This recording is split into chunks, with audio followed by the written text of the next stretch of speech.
Saya Ikrim Oktaviani dari kelompok 6 akan mempresentasikan materi yang berjudul Struktur Politik atau Trias Politika sebelum reformasi. Pada masa Orde Baru, di bawah kepemimpinan Presiden Soeharto, struktur politik dicirikan oleh sistem yang sangat sentralistik dan otoriter. Apa sih sentralistik? Sentralistik adalah sebuah sistem keputusan atau pengambilan keputusan dan kebijakan yang dipusatkan pada satu titik pusat, baik dalam organisasi maupun negara. Pernyataan bahwa DPR dan lembaga lain hanyalah setempel itu sangatlah akurat, karena merujuk pada minimnya fungsi kontrol dan kekuatan lembaga-lembaga tersebut terhadap kekuasaan eksekutif atau presiden. Ada beberapa poin. Yang pertama ada kekuasaan terpusat atau eksekutif dominan, yang dimana kekuasaan terpusat pada presiden yang memiliki kontrol kuat atas semua aspek pemerintahan, militer, dan ekonomi. Lembaga negara formal seperti DPR dan MPR tidak menjalankan fungsi kontrol dan pengawasan secara efektif.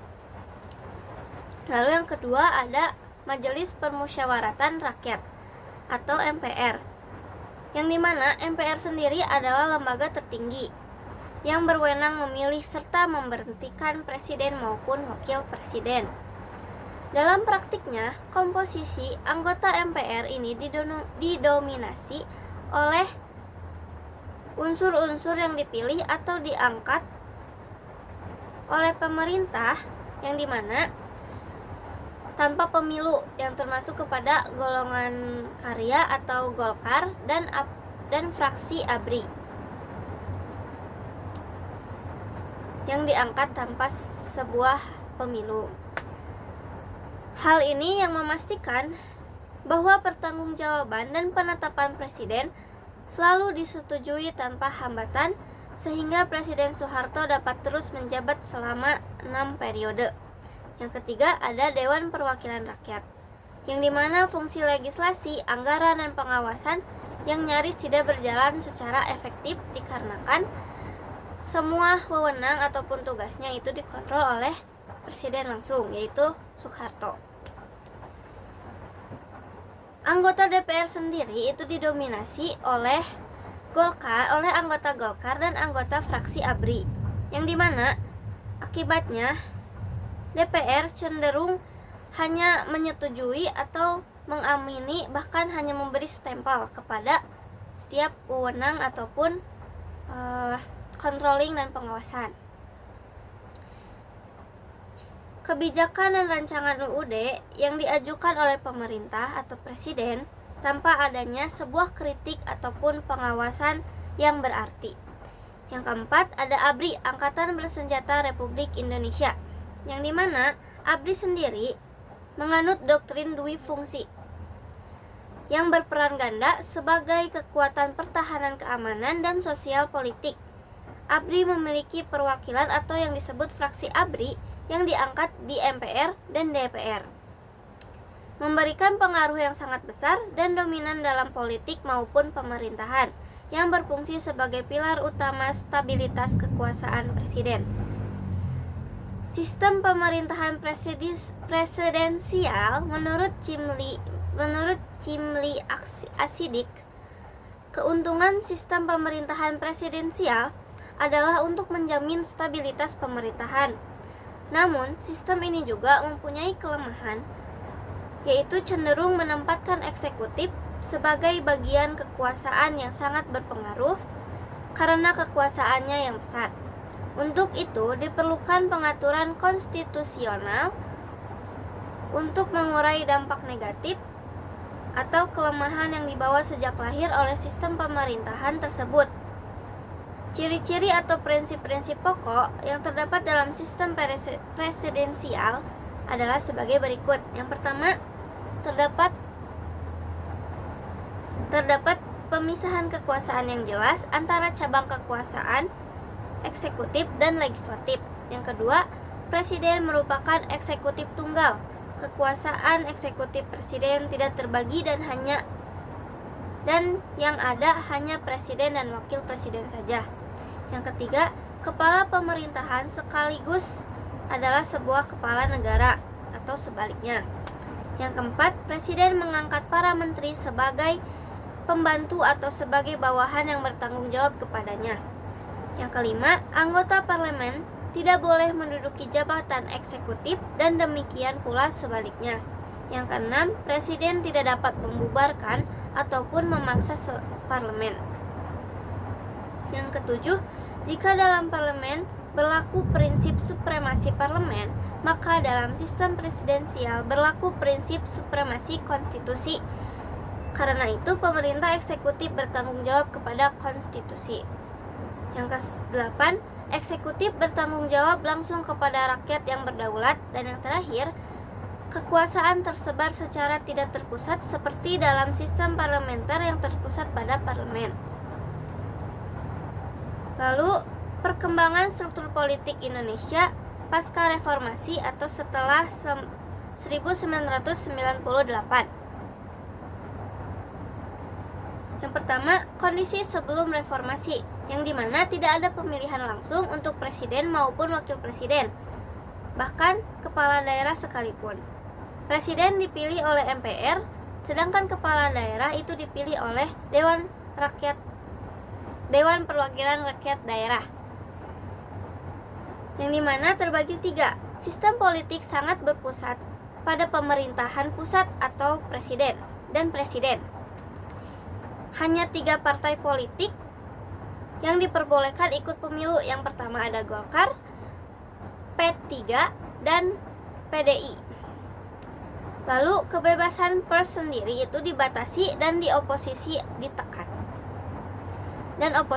ditekan. Lalu reformasi 1998 sebagai titik perubahan, yang dimana setelah jatuhnya Orde Baru 1998 dilakukan perubahan besar melalui amandemen Undang-Undang Dasar 1945 tahun 1999 sampai 2002 yang mengubah struktur politik secara fundamental. Beberapa perubahannya yaitu pembatasan masa jabatan presiden menjadi 2 periode, penguatan pemisahan kekuasaan legislatif, yudikatif, dan eksekutif. Kebalik. Kekuasaan eksekutif, legislatif, dan yudikatif. Perubahan komposisi dan kewenangan MPR, serta jaminan hak asasi manusia yang masuk ke Undang-Undang Dasar, yang nantinya akan dijelaskan oleh Fatah. Terima kasih. Baik, Assalamualaikum warahmatullahi wabarakatuh. Nama saya Muhammad Fatah Tola Rashid, NIM 1245010121 dari kelas 3D. Baik, saya akan menjelaskan tentang struktur politik di Indonesia atau lembaga negara dan hubungan kekuasaan. Di sini saya melanjutkan materi dari Krima setelah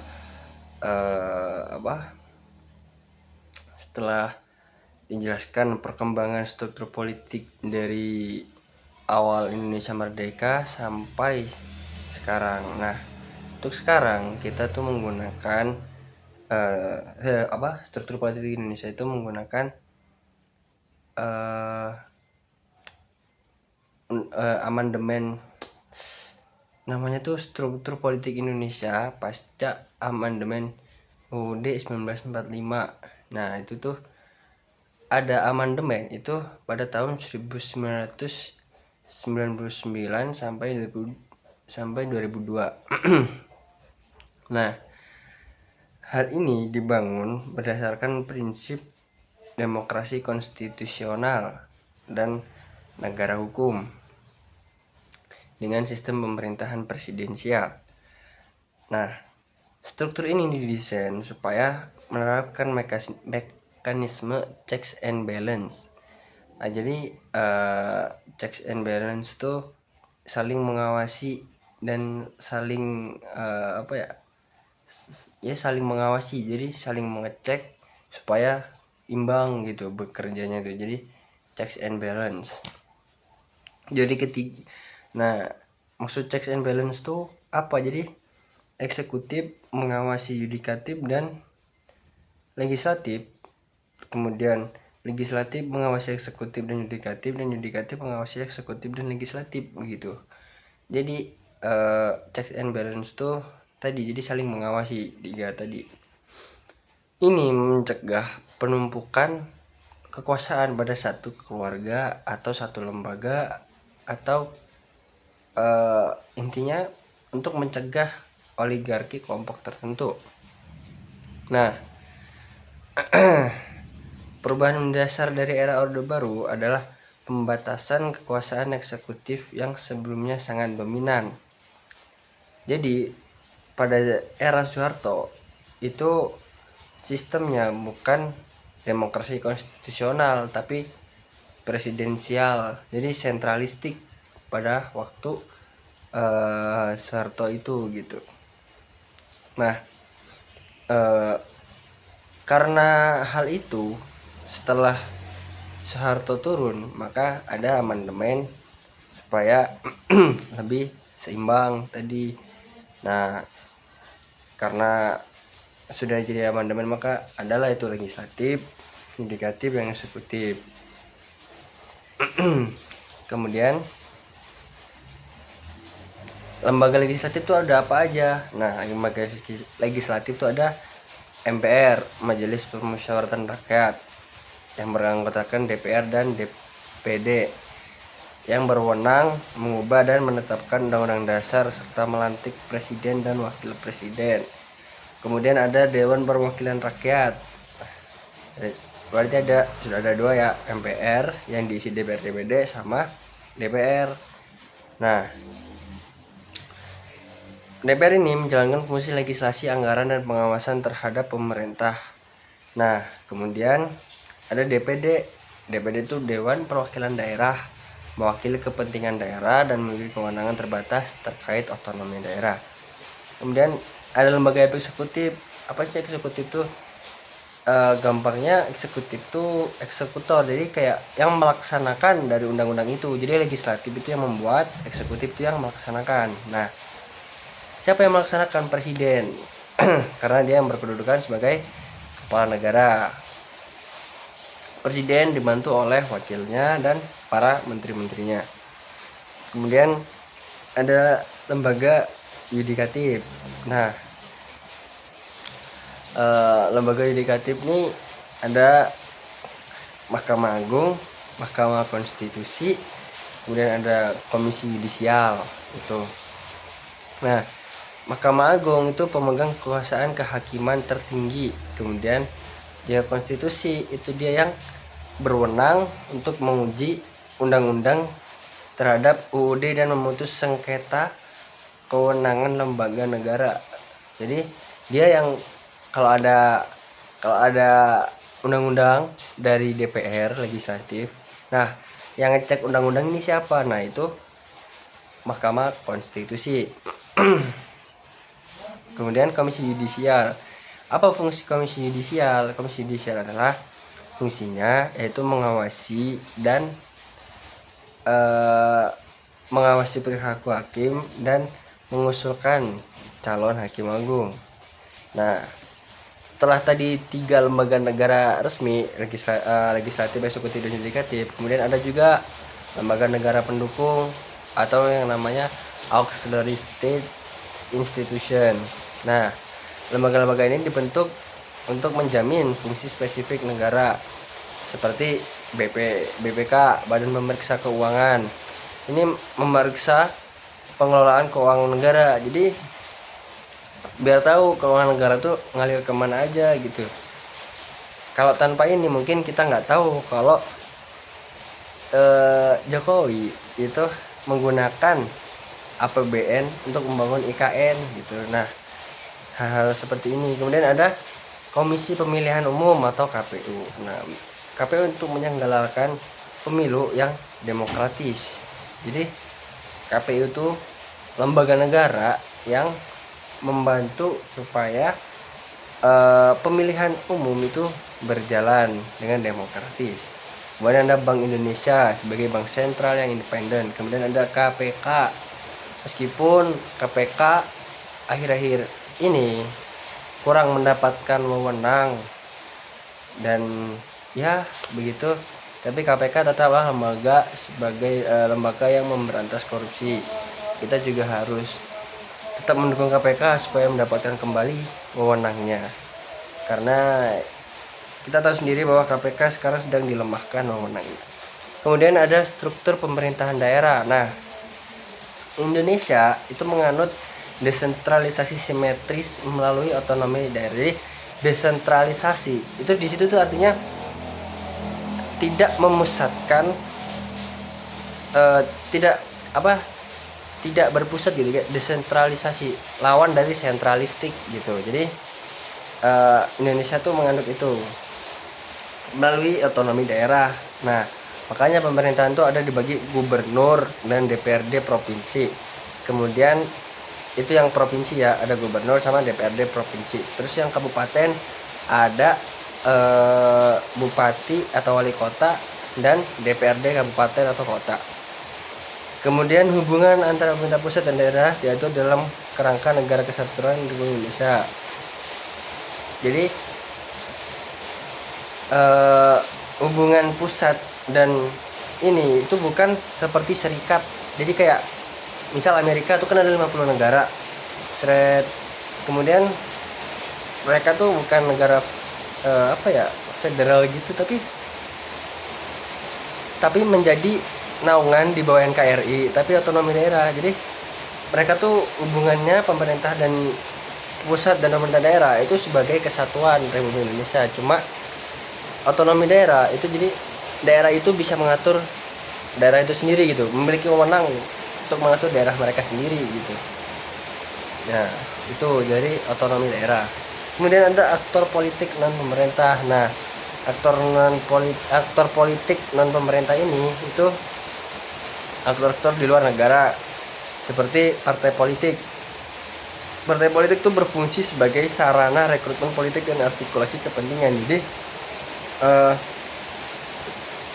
orang kalau mau jadi anggota DPR, mau jadi apa itu harus ikut partai politik gitu. Kemudian ada ada kelompok kepentingan seperti organisasi pengusaha, serikat pekerja gitu. Seperti kalau di zaman-zaman yang saya pernah dengar ya, ada kelompok buruh, partai buruh. Kemudian ada juga yang kepentingan, ini kelompok-kelompok kepentingan gitu, seperti kelompok kepentingan buruh tadi, petani atau apa mungkin. Kemudian ada juga media massa. Media massa tuh berperan sebagai the fourth estate yang mengawasi kekuasaan dan membentuk opini publik. Nah, seperti yang terjadi sekarang, karena Gen Z itu tipe yang mengikuti internet begitu. Nah, media massa ini sedang rame-ramenya lah, kayak misal ada Tempo, kemudian dan berbagai macam lainnya. Nah, para media massa ini mereka yang berperan sebagai the fourth estate yang mengawasi kekuasaan dan membentuk opini publik. Akan tetapi kita sebagai publik juga harus pintar dalam mencerna informasi gitu. Seperti Tempo itu organisasi saya, dia dia media massa yang selalu kontra. Jadi kalau kalian mau cari media massa yang kontra terus, itu Tempo, udah pasti kontra itu. Jadi seakan-akan di Tempo tuh pemerintah tuh salah, dan meskipun benar tuh pasti aja ada salahnya gitu. Jadi kalau kalian mau cari yang kontra, itu ada Tempo. Kalau pro ya udah banyak lah ya. Kemudian nah, sistem politik hari ini juga merupakan reformasi, menunjukkan evolusi dari struktur politik yang sangat tersentralisasi di Orde Baru. Jadi politik pada Orde Baru tuh ya presiden, sentralistik sekali. Jadi jadi politik sistem politik pada masa Orde Baru itu sangat sentralistik. Kemudian ada amandemen, akhirnya terdesentralisasi lah. Kemudian adalah namanya ini tuh namanya pasca reformasi 1998. Kemudian mulai mengimplementasikan prinsip checks and balance, meskipun dalam praktiknya masih menghadapi tantangan, kemudian menciptakan dinamika politik dan bla bla bla. Sebagai yang jelas, meskipun kita tuh kadang legislatifnya bermasalah, kadang eksekutifnya bermasalah, kadang yudikatifnya bermasalah. Yang jelas tiga ini tuh harus saling tadi prinsip checks and balance. Jadi kalau yang sakit satu, duanya bisa memperbaiki, begitu mungkin. Nah, kita juga harus memastikan supaya mereka bertiga ini bekerja sesuai berfungsi sesuai dengan fungsinya.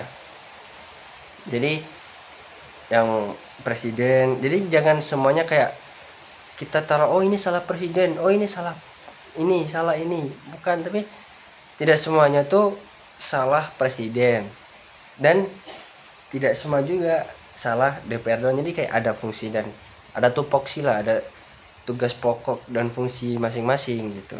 Jadi ya beginilah sistem politik di Indonesia setelah pasca reformasi sampai sekarang. Karena saya menjelaskan sistem politik di Indonesia, maka saya menjelaskan itu karena itu yang masih berjalan sampai sekarang. Mungkin itu saja dari saya. Assalamualaikum warahmatullahi wabarakatuh. Yang berikutnya yaitu adalah kekuasaan legislatif. Nah, di Indonesia sendiri bidang legislatif itu terdiri dari 3, yaitu MPR, DPR, dan DPD. Nah, ketiga bidang tersebut itu memiliki tugas dan kewenangan yang berbeda. Namun, sebagai satu lembaga legislatif, mereka memiliki fungsi utama. Yang pertama yaitu adalah fungsi legislasi, di mana menurut teori-teori yang berlaku, fungsi utama dari lembaga legislatif itu yaitu adalah di bidang perundang-undangan atau pembuatan aturan. Nah, oleh karena hal tersebut, lembaga legislatif ini diberi hak inisiatif, yaitu hak untuk mengadakan amandemen terhadap rancangan undang-undang yang dibuat oleh pemerintah. Nah, yang kedua adalah fungsi pengawasan, di mana tidak hanya di bidang legislasi, fungsi kontrol lembaga legislatif di bidang pengawasan dan kontrol terhadap lembaga eksekutif atau pemerintahan juga ada, di mana pengawasan ini dilakukan oleh lembaga legislatif melalui hak-hak kontrol yang khusus seperti hak bertanya maupun hak angket. Nah, yang ketiga yaitu adalah fungsi anggaran, di mana lembaga legislatif ini berhak menetapkan anggaran pendapatan dan belanja negara melalui DPR bersama Presiden dengan melihat pertimbangan dari DPD. Nah, di Indonesia sendiri, lembaga legislatif ini juga mengalami evolusi dari mulai masa penjajahan hingga masa reformasi. Yang pertama yaitu Volksraad pada 1918 hingga 1942. Nah, dibentuk pada masa Hindia Belanda, meskipun disebut Dewan Rakyat, Volksraad ini sebetulnya hanya lembaga atau badan penasehat bagi gubernur dan jenderal pada masa itu. Nah, tetapi kehadiran si Volksraad ini memang merupakan langkah awal tuntutan wakil rakyat. Nah, tetapi kekuasaan legislasi dan pengambilan keputusan Volksraad ini masih sangat terbatas, tidak seperti kekuasaan legislatif yang ada pada hari ini. Nah, berlanjut pada 1945 hingga 1949 itu berganti menjadi KNI atau Komite Nasional Indonesia, di mana KNI ini dibentuk setelah proklamasi. Nah, awalnya itu hanya sebagai pembantu presiden. Nah, KNI ini pusat bertransformasi menjadi lembaga legislatif sementara yang menetapkan garis-garis besar haluan negara atau GBHN. Nah, kemudian KNI ini juga turut menetapkan undang-undang mengisi kekosongan legislatif pada masa itu. Nah, berlanjut pada 1949 hingga 1950 itu berganti menjadi DPR dan Senat Republik Indonesia Serikat, di mana mereka ini beroperasi selama periode Republik Indonesia Serikat. atau RIS, di mana konstitusi RIS ini menetapkan DPR dan Senat itu untuk mewakili negara-negara bagian sebagai lembaga legislatif di tingkat federal sesuai dengan sistem bikameral pada saat itu. Nah, lalu berlanjut pada 1950 hingga 1956 itu ada DPR sementara, di mana DPR sementara ini berfungsi setelah kembalinya Indonesia menjadi negara kesatuan atau NKRI berdasarkan Undang-Undang Dasar 1950. Nah, sifatnya ini sementara karena menunggu hasil pemilihan umum pemilu yang direncanakan. Lalu berikutnya itu ada pada 1956 hingga 1959 yaitu DPR hasil pemilihan umum, di mana ini merupakan DPR pertama yang dipilih langsung oleh rakyat melalui pemilu 1955. Ini adalah masa di mana demokrasi liberal mencapai puncaknya dengan multipartai, namun sering terjadi konflik dan ketidakstabilan kabinet pada masa itu. Nah, kemudian pada 1959 hingga 1960 DPR itu ada DPR peralihan, di mana masa singkat setelah Dekrit Presiden 5 Juli 1959 yang kembali ke Undang-Undang 1945. Pada periode ini situasi politik sangat tidak menentu sebelum Presiden membubarkan DPR hasil pemilu 1955. Nah, lalu pada masa 1960 hingga 1966 ada DPR gotong royong atau DPR GR, di mana DPR GR ini dibentuk pada era demokrasi terpimpin, di mana anggota DPR GR ini sebagian besar ditunjuk oleh presiden, bukan dipilih oleh rakyat. Nah, fungsi dari DPR ini cenderung menjadi alat legitimasi bagi kebijakan eksekutif. Nah, lalu pada masa 1966 hingga 1971 itu masih DPR GR, tapi demokrasi Pancasila, di mana periode ini merupakan periode transisi menuju Orde Baru atau Orba, di mana DPR GR ini berperan dalam mengakhiri kekuasaan Presiden Soekarno pada masa itu dan mendukung lahirnya Orde Baru. Nah, barulah dari 1971 hingga 2004 itu DPR hasil pemilihan umum kembali. Nah, mungkin demikian dari lembaga legislatif di Indonesia.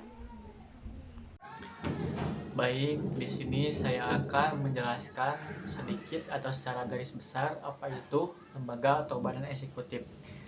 Lembaga eksekutif sendiri merupakan cabang kekuasaan negara yang bertugas untuk melaksanakan undang-undang. Secara istilah atau istilah eksekutif itu sendiri berasal dari kata bahasa Inggris yaitu eksekutif yang berarti pelaksana. Jadi dapat diartikan bahwa lembaga eksekutif itu merupakan lembaga pelaksana undang-undang yang telah dibuat oleh legislatif. Dalam sistem pemerintahan Indonesia yang menganut sistem presidensial, lembaga eksekutif itu sendiri dipegang atau dipimpin langsung oleh presiden dan wakil presiden serta para menteri.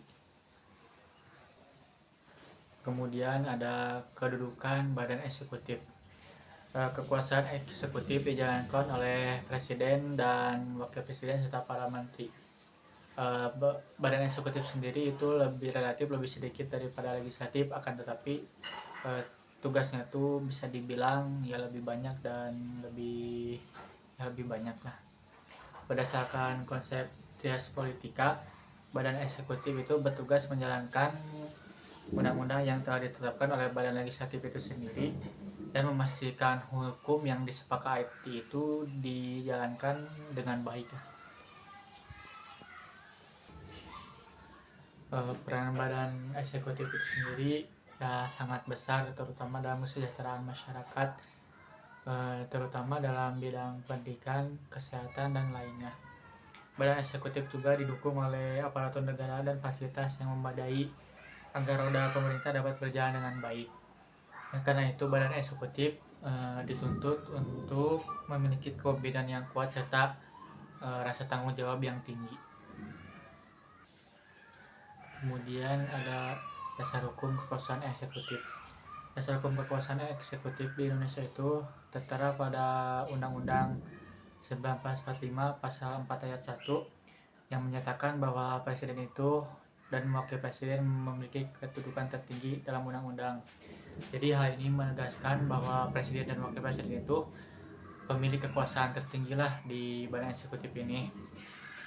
Dalam menjalankan tugasnya, presiden juga dibantu oleh para menteri yang tertera pada Undang-Undang 1945. Setiap menteri bertanggung jawab dalam bidangnya masing-masing seperti perekonomian, pendidikan, pertahanan, sehingga pelaksanaan pemerintah itu dapat berjalan secara terstruktur dan teratur lah. Kemudian ada struktur lembaga eksekutif di Indonesia. Jadi untuk struktur dan lembaga eksekutif Indonesia itu sendiri terbagi menjadi dua, yaitu ada tingkat pusat dan tingkat daerah. Untuk tingkat pusat sendiri ada presiden dan wakil presiden serta para menteri yang tadi saya sebutkan, yang mana untuk tugasnya itu berskala nasional, entah tentang keamanan, perekonomian negara, hubungan dengan luar negeri dan sebagainya.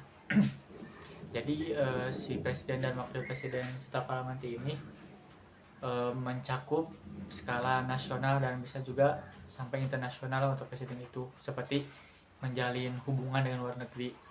Dan ada pula di tingkat daerah seperti wali kota, bupati dan lain-lain. Dan itu tuh menjalankan tugasnya ya di daerah masing-masing gitu, seperti daerah mana gitu kan, dijalankan itu masing-masing sesuai ya peraturan mereka gitu. Mereka itu memimpin jalan pemerintahannya sendiri sesuai dengan prinsip otonomi daerah dan bertanggung jawab langsung kepada pemerintah pusat sesuai peraturan perundang-undangan. Kemudian ada tugas dan wewenang badan eksekutif itu sendiri, yang mana tugas dan wewenang itu diantaranya satu ada di bidang administrasi, yang mana si badan eksekutif ini bertugas untuk melaksanakan perundang-undangan dan seluruh peraturan perundang-undangan serta menyelenggarakan administrasi pemerintah. Yang kedua ada di bidang legislasi, yaitu yang dimana si badan eksekutif ini mengajukan RUU atau rancangan undang-undang dan membahasnya bersama lembaga legislatif sehingga disahkan menjadi undang-undang. Kemudian ada di bidang keamanan dan pertahanan, lembaga eksekutif ini mengatur kepolisian dan tentara serta menyelenggarakan pertahanan negara serta menjaga keamanan dan keterlibatan masyarakat.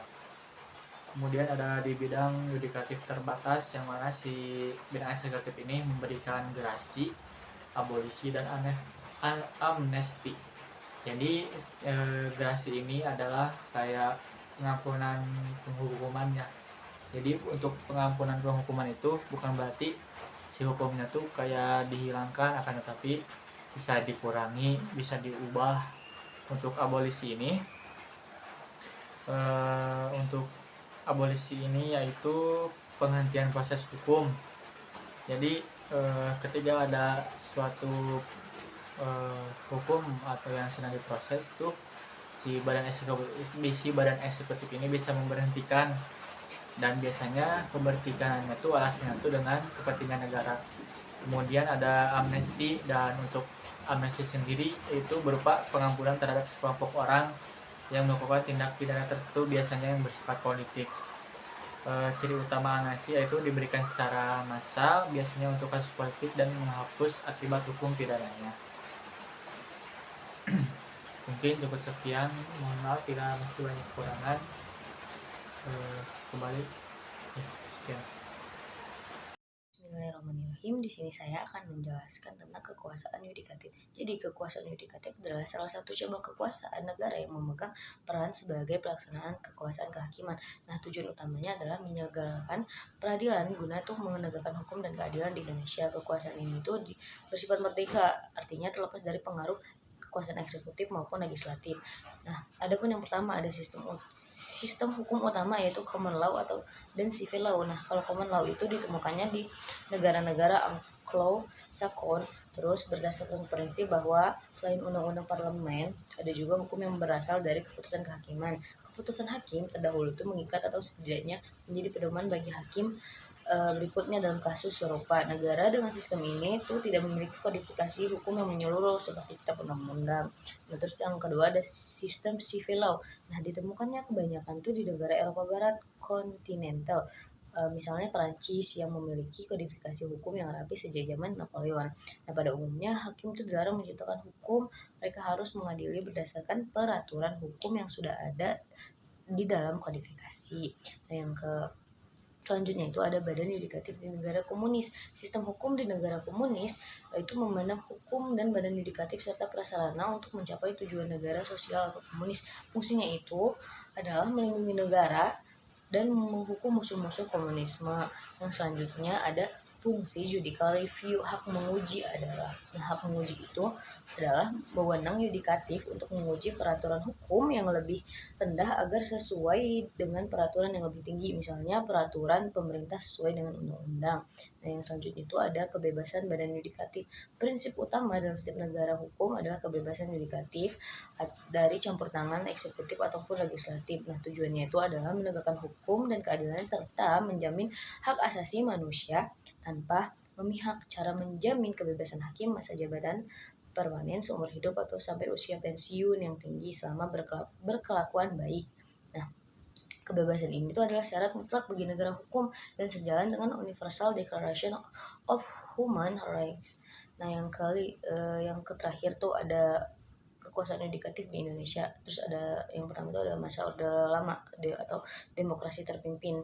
UUD 1945 awalnya menjamin kekuasaan kehakiman yang merdeka. Namun UU nomor 19 tahun 1965 menyimpang, membolehkan presiden turut atau campur tangan dalam sosial demi kepentingan revolusi negara. Terus yang kedua ada masa Orde Baru, perbaikan atau keterbatasan. MPRS 1966 UU nomor 14 tahun 1970 mengoreksi penyimpangan tersebut dengan melarang campur tangan dalam urusan peradilan. Nah, yang ketiga ada masa reformasi atau perubahan dan institusi baru. Amandemen ketiga UU 1945 secara fundamental mengubah kekuasaan kehakiman. Mahkamah Konstitusi dibentuk bertugas khusus untuk menguji undang-undang terhadap UU 1945, memutuskan sengketa lembaga negara, pembubaran partai politik, hasil pemilu, dan impact presiden atau wakil presiden. Terus Mahkamah Agung berwenang mengadili pada tingkat kasasi dan menguji peraturan di bawah UU terhadap UU. Terus ada komisi yudisial dibentuk untuk mengusulkan pengangkatan hakim agung dan menegakkan kehormatan atau perilaku kehakiman. Terus yang terakhir itu lembaga pendukung reformasi hukum lainnya seperti Komisi Nasional, terus Komisi Pemberantasan Korupsi, Komnas Perempuan atau Komisi Ombudsman dan Nasional. Nah, sekian materi yang bisa saya sampaikan.